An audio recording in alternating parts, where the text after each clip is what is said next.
بسم اللہ الرحمن الرحیم۔ حضرت مولانا الیاس رحمۃ اللہ علیہ کے ملفوظات میں آج بھی آپ پڑھ سکتے ہو۔ حضرت مولانا الیاس فرمایا کرتے تھے، یہ محنت ان لوگوں کے لیے نہیں ہے جن تک دین اور دین کا علم کتابوں کے ذریعے، رسالوں کے ذریعے، علماء کی صحبت کے ذریعے پہنچ سکتا ہے۔ میری یہ محنت ان کے لیے نہیں ہے، میری یہ محنت میری امت کے ان طبقات کے لیے ہے جن طبقات تک کوئی اور راستہ نہیں ہے۔ اور یہ جتنی 3 طلاق جیسی بےہودہ حرکتیں ہو رہی ہیں، یہ زیادہ تر امت کے اسی طبقے کی طرف سے ہو رہی ہیں۔ لیکن آج حالت یہ ہے کہ ہم آرام پسند لوگ، ہم عافیت پسند لوگ، ہم سہولت پسند لوگ، ہم بالکل عیار و مکار لوگ، ہم جماعت میں نکلتے بھی ہیں تو وہ بستی اور محلہ چننا چاہتے ہیں جس میں مسجد میں ایئر کنڈیشن لگا ہو۔ یہ محنت ان لوگوں کے لیے نہیں ہے، ان تک تو اور طرح سے دین پہنچ جائے گا۔ ہزاروں سلام ہوں حضرت مولانا الیاس اور ان جیسے تمام علماء ربانیین پر کہ جنہوں نے یہ محنت شروع کی تھی، ان کے لیے جو دیہاتوں میں جھوپڑیوں میں رہتے ہیں، مزدوری کرتے ہیں، رکشہ چلاتے ہیں، ان کے پاس یہ وقت موقع نہیں ہے کہ وہ علماء کے پاس بیٹھیں اور مدرسوں میں پڑھیں۔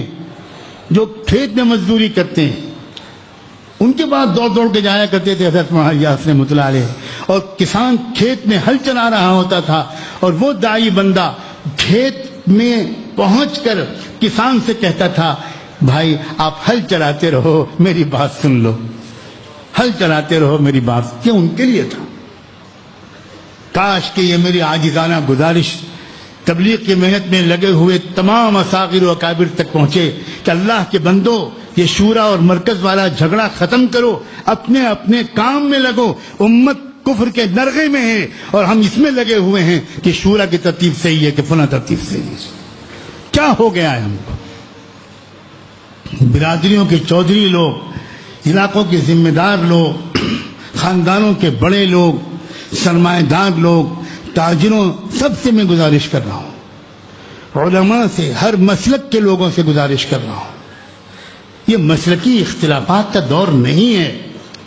نوجوانوں سے گزارش کر رہا ہوں، آپ باقاعدہ کسی اچھے عالم سے کوئی رہبری لیجئے اور آپ اپنی چھٹیوں کو اس کام میں لگائیے۔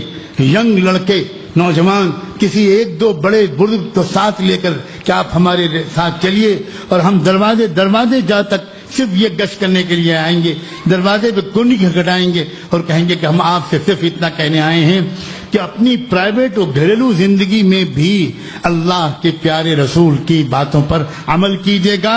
بس اتنا کہنے کے لیے آئے ہیں۔ جزاکم اللہ، آپ نے شکریہ کہ آپ نے اتنا کہنے کا موقع دے دیا، اور آگے بڑھ جائیں۔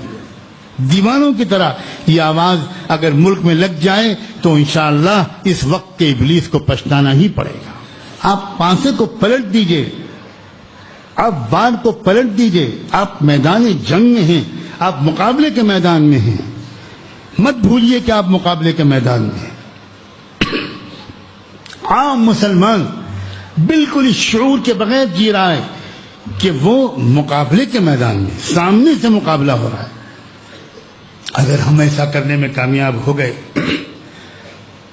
اور اگر آپ نے میرے اس درد بھرے پیغام کو ہر جگہ پہنچا دیا، اور آپ اس کے بعد خود لگ گئے جنون کے ساتھ، اور جن نوجوانوں کے نکاح نہیں ہوئے، اللہ ہم سب کو بہت اچھے بابرکت رشتے نصیب کرے، وہ بھی اپنے والدین سے اصرار کریں کہ دین کی بنیاد پر رشتہ کیجیے گا تاکہ مرد دم تک محبت کے ساتھ قائم رہے۔